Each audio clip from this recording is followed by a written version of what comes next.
प्यारे बच्चों, जैसा कि आप सभी को पता है कि कोरोना वायरस पूरे विश्व में तबाही मचाए हुए है।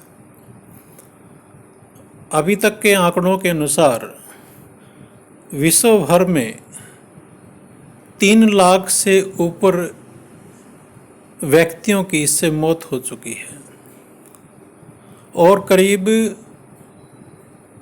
30 लाख व्यक्ति इससे पीड़ित हैं। तो हमें इसके बारे में जानना चाहिए, क्योंकि अभी तक इसकी कोई वैक्सीन, कोई दवाई नहीं बनी है।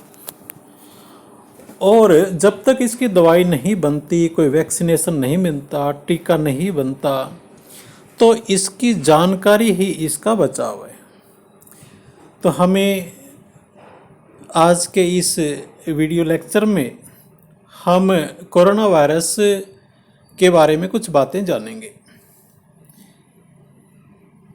तो प्यारे बच्चों, जैसे कि इसका नाम कोरोना वायरस या इसको कोविड-19 भी कहते हैं, कोविड-19 कहते हैं।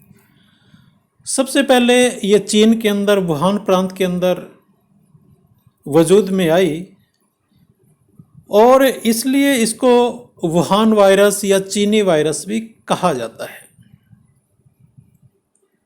लेकिन चीनी जो वैज्ञानिक हैं उन्होंने इसका नाम कोरोना वायरस रखा, क्योंकि कोरोना की जो वायरस हैं वो कई होते हैं, अलग अलग उनकी प्रजातियां हैं। तो ये कौन सा कोरोना वायरस है, तो इसलिए इसको अलग से कोविड-19 नाम दे दिया गया। और जो कोविड है, कोविड में CO जो है वो कोरोना के लिए है, VI जो है वो वायरस के लिए है और D दिसंबर के लिए है, क्योंकि ये दिसंबर 2019 में वजूद में आया था और 2019 इसके साल के लिए है। तो ये इसके नामकरण से संबंधित कुछ चीज़ें होगी, जबकि इसके नामकरण के ऊपर भी विश्व में काफ़ी राजनीति हो रही है।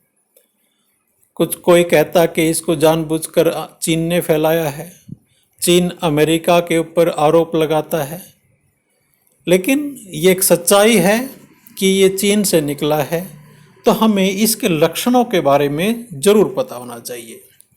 यह एक बहुत खतरनाक बीमारी है और एक कोरोना प्रभावित व्यक्ति है जो उसके लक्षण कई बार नहीं दिखाई देते, इसलिए संक्रमित अगर कोई व्यक्ति हो जाता है तो उसको 4 से लेकर 14 दिन के बाद उसका प्रभाव नजर आता है। इसलिए अगर लेकिन इसके कुछ सिम्टम्स हैं, कुछ इस प्रकार के प्रभाव नजर आने लग जाते हैं शरीर के ऊपर, जो इस प्रकार से हैं, जिसके जो लक्षण है, जिससे हमको पता लग सकता है कि हो सकता है इसमें कोरोना का बीमारी से ये संक्रमित व्यक्ति हो गया हो। तो इसके लक्षण हैं कि सूखी खांसी आना, बुखार का रहना, सर्दी होना, शरीर में अकड़न और दर्द होना, यानी पूरे बदन के अंदर दर्द होना शुरू हो जाएगा। पूरा दिन थकान महसूस करना, बिना कोई काम किए भी थकान महसूस होगी। सांस लेने में तकलीफ होना और गले में खराश होना। तो मुख्य रूप से ये जो अपना श्वसन प्रणाली है, फेफड़े हैं, तो अपना गला है, तो इस पर इसका ज़्यादा प्रकोप होता है। तो ये इसके कुछ लक्षण थे। तो हमें किस प्रकार से इससे बचना चाहिए? कोरोना से बचने का सबसे अच्छा उपाय है कि अपनी खुद देखभाल करें, ज़्यादा सुरक्षित रहें और अपनी जो रोग प्रतिरोधक क्षमता है उसको बढ़ाना है। वो कैसे बढ़ाई जा सकती है? तो हमें इस प्रकार के, जैसे हल्दी वाला दूध है वो शाम को लेना चाहिए। कुछ ऐसे काढ़े वगैरह हैं जो हमारी दादी नानी वगैरह बनाती थी, आज भी महिलाएं जो किचन के अंदर जो सामान होता है, इलायची है, सौंठ है, तो इस प्रकार की जो चीज़, काली मिर्च है, हल्दी है, इन सभी को उबाल कर एक विधि के अनुसार उसको पी लेना चाहिए। और कोशिश करनी चाहिए कि हमें गर्म पानी पीना चाहिए, चाहे थोड़ा थोड़ा करके पियो, लेकिन बार बार उसको पीना चाहिए। लेकिन क्योंकि एक नया वायरस है जिसके बारे में अभी तक लोगों को पता नहीं है, इसलिए इससे और सबसे बड़ी बात, अपने मुंह के ऊपर अपना मास्क लगा कर रखना चाहिए। जब भी आप भीड़ भाड़ में जाते हैं, पहली बात तो अवॉइड करना चाहिए। अगर जाना भी मजबूरी बन जाती है तो हमेशा अपने मुंह के ऊपर आपने मास्क लगा के रखना है और दूसरे व्यक्ति से 6 फीट की दूरी पर रहना है, क्योंकि इसके जो ये रोगाणु होते हैं वो खांसी या छींक जो होती है हमारी, उसके अंदर जो ड्रॉपलेट होते हैं, बूंदें होती हैं, उसके माध्यम से दूसरे व्यक्ति के ऊपर संचार करते हैं। इसलिए हमें कभी भी भीड़ भाड़ में नहीं जाना, बिना मास्क के नहीं जाना है और अपने हाथों को बार बार सैनिटाइज करते रहना है, उनको रोग मुक्त करते रहना है कम से कम 15 से 20 सेकंड तक। जब भी आप घर के अंदर आते हो तो सबसे पहले आपने अपने हाथ और अपने मुंह को धोना है। तो सबसे पहले हमने कोई भी बाहरी वस्तु को हमने छूना नहीं है। अगर छू लिया है तो अपना सैनिटाइजर से उसको आप रोगाणु मुक्त करें। कम से कम 20 सेकंड तक हाथ धोएं। लोगों से 5-6 फीट की दूरी बना कर रखें। मास्क का उपयोग करें। अगर ज़रूरी नहीं है, जो मैंने पहले भी दोहरा चुका हूँ कि बाहर ना जाएं, लेकिन जो बाहर से सामान लाया गया है उसको पहले अच्छे से धो लें। जैसे सब्जी वगैरह ली है या कोई और सामान लिया है तो उसको पहले धो लें अच्छी तरह से, उसके बाद ही उसका उपयोग करें। और संदिग्ध स्थिति में खुद को दूसरों से अलग कर लें।